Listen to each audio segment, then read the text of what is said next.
كشري الخديوي عامل ضجة في مصر،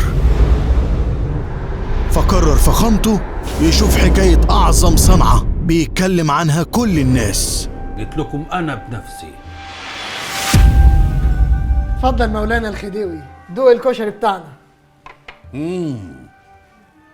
كشري الخديوي، نذوق أولا. صلصة،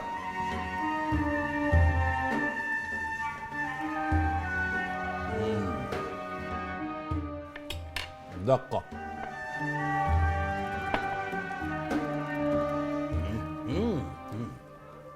شطة،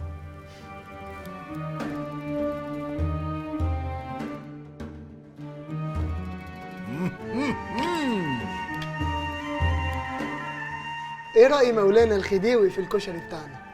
صلصة مظبوط، دقة مظبوط، شطة تمام، صنعة تمام، كشري خديوي عفارم. عندنا كمان طواجن فراخ، سجق، لحمة، خضار، وكمان ممكن تجربها بالموتزاريلا.